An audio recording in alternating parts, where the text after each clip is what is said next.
இயேசு கிறிஸ்துவின் நாமத்தினால் உங்களை வாழ்த்துகிறோம். இந்த நல்ல நாளிலே ஆண்டவருடைய வார்த்தையை நாம் பார்க்கலாம்.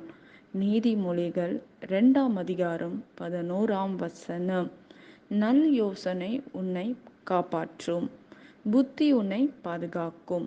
ஆம் பிரியமானவர்களே, இந்த காலை வேளையில் ஆண்டவர் உங்களோட பேசுகிற வார்த்தையை நாம் பார்க்கலாம். நீங்கள் எவ்வளோ பெரிய பிரச்சனைக்கு முன்பாக நின்றாலும் இது நம்மை வீழ்த்தி விடுமோ என்கிற எண்ணத்தை மனதிலே வைக்காதீங்க. மாறாக இந்த உலகத்திலே இருக்கிறவனிலும் எனக்குள்ளாக உங்களுக்குள்ளாக இருக்கிற தேவன் பெரியவர் என்று வேதம் சொல்லுகிறது. இன்றைக்கு நீதியாய் இருக்கிற மனிதனுடைய காரியத்தை ஆண்டவர் பாதுகாத்து அற்புதங்களை செய்ய முடியும். நல்ல இருதயம் உள்ள மனிதனை ஆண்டவர் நம்மை பாதுகாக்கிற தேவனாய் இருக்கிறார். நம்முடைய இருதயத்தில் பரிசுத்தமும் உண்மையும் இருக்க வேண்டும்.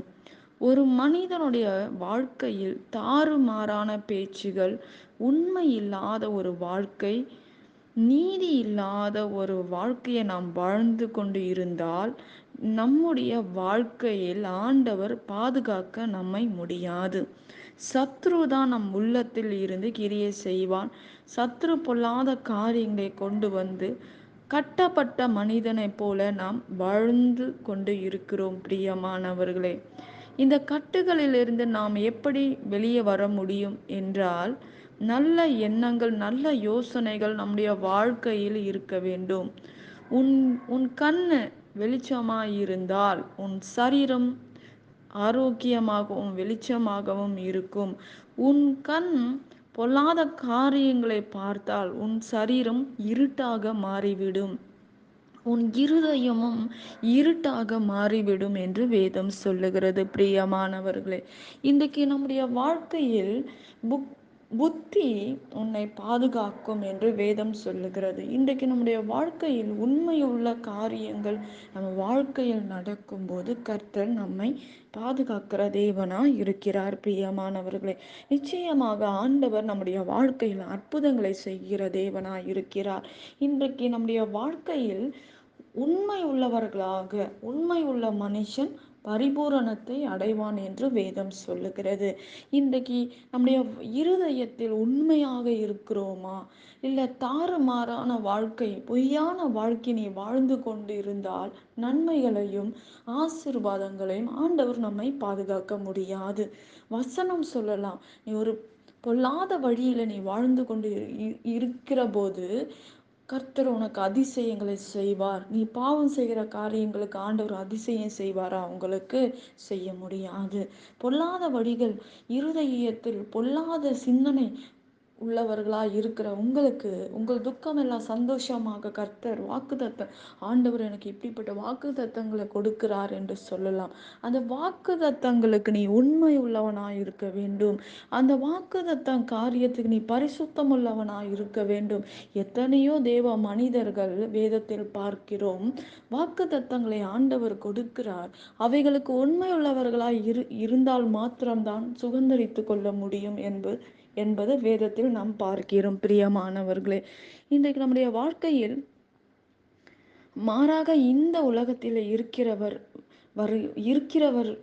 காட்டிலும் உங்களுக்குள்ளாக எனக்குள்ளாக இருக்கிற தேவன் பெரியவராய் இருக்கிறார். பிரியமானவர்களே, நிச்சயமாக ஆண்டவர் கர்த்தர் என் பட்சத்தில் இருக்கிறார், நான் பயப்படேன்.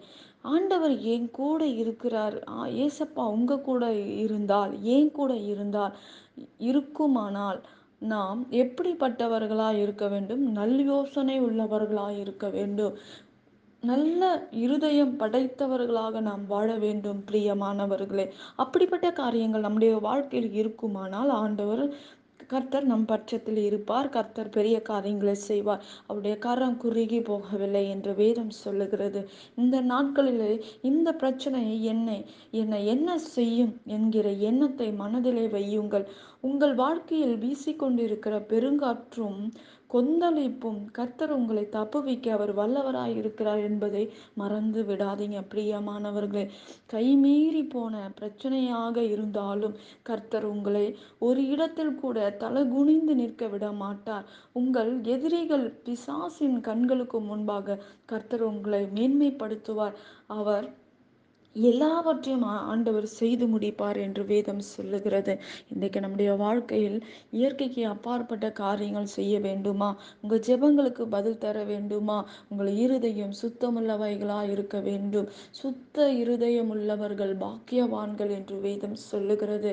உங்களுடைய நடத்தை, நீங்கள் போகிற பாதை வெளிச்சமாக இருக்க வேண்டும் என்றால் நீ போகிற பாதை எப்படிப்பட்ட பாதையா இருக்கிறது? உன் வழிகளை யார் பார்க்கிறார்? கர்த்தர் பார்க்கிறார். உன் நினைவுகளை யார் பார்க்கிறார்? கர்த்தர் பார்த்து கொண்டு இருக்கிறார். நீங்க என்ன செய்றீங்க? நீங்க எந்த பாதையில போய் கொண்டு இருக்கீங்க? நீங்க நினைக்கிறீங்களா நீங்க செய்கிற காரியங்கள் யாருமே பார்க்கல, நான் லஞ்சம் வாங்குறேன், என் கரத்துக்கும் எனக்கும் மட்டும் தான் தெரியும், யாருமே பார்க்கல, யாருக்குமே தெரியாது என்று நினைக்கிறீங்களா? உங்களை உற்று பார்த்து கொண்டு இருக்கிற ஆண்டவர் இன்றைக்கு நான் பாவமான வாழ்க்கையில நான் இந்த காரியம் செஞ்சுக்கிட்டு இருக்கேன், யாருக்குமே தெரியாது, எனக்கு மட்டும்தான் தெரியும். நீ ஃபோனுக்கு லாக்கு போடலாம், நீ போற வழியை யாருக்கு தெரியாம போகலாம், ஆனா உங்களை உருவாக்குன தேவன் உங்களை பார்த்து கொண்டு இருக்கிறார். உடைய கண்கள் பூமி எங்கு உலாவி கொண்டு வருகிறது என்று வேதம் சொல்லுகிறது. இந்த நாட்களிலே நீ உண்மையுள்ளவனாக இருதயத்தில் பரிசுத்தமுள்ளவனாக இருக்கும்போது இருந்தால் ஆண்டவர் உங்களை உங்கள் பட்சத்தில் இருந்து எல்லா தீங்கான காரியங்களிலிருந்து விலக்கி பாதுகாப்பார். ஆனால் நீ பாவ வாழ்க்கையில இருந்து கொண்டு நான் உண்மையுள்ளவனா இருக்கிறேன், நான் பரிசுத்தமா உள்ளவனா இருக்கிறேன் என்ற மனுஷங்க நம்பலாம், ஊழியக்காரர்கள் நம்பலாம், ஆனா ஆண்டவரை ஏமாற்ற முடியாது. என்ன செஞ்சாலும் ஆண்டவர் உன் பட்சத்துல இருக்கிறவனா நீ உண்மை உள்ளவனா இருக்க வேண்டும். உன் இருதயம் உண்மை உள்ள ஒரு இருதயமாக இருக்க வேண்டும். அப்படி இருந்தால் கர்த்தர் உங்கள் பட்சத்தில் இருப்பார். நாம் ஜெபிக்கலாம். பரலோகத்தில் வாசமாய் இருக்கிற அன்பின் பிதாவே, உங்க நாமம் மகிமைப்படுவதாக, உங்க ராஜ்யம் வருவதாக. ஆண்டவரே, இந்த நாளை உங்க கரத்தில் நாங்கள் ஒப்பு கொடுக்கிறோம். ஆண்டவரே இசப்பா, சுத்தமுள்ள ஒரு இருதயம், உண்மை உள்ள ஒரு வாழ்க்கையை நாங்கள் வாழ எங்களுக்கு உதவி செய்யுங்க. அப்படிப்பட்ட வாழ்க்கையில நாங்கள் இருந்தால் எங்களை மன்னிங்க. அந்த காரியத்திலிருந்து எங்களை விடுதலையாக்குங்க. பெரிய காரியங்களை செய்து முடிங்க. இயேசுவின் நாமத்தில் வேண்டுகிறோம் எங்கள் நல்ல பிதாவே. ஆமேன். கர்த்தர் தாமே உங்களை ஆசிர்வதிப்பாராக. ஆமேன்.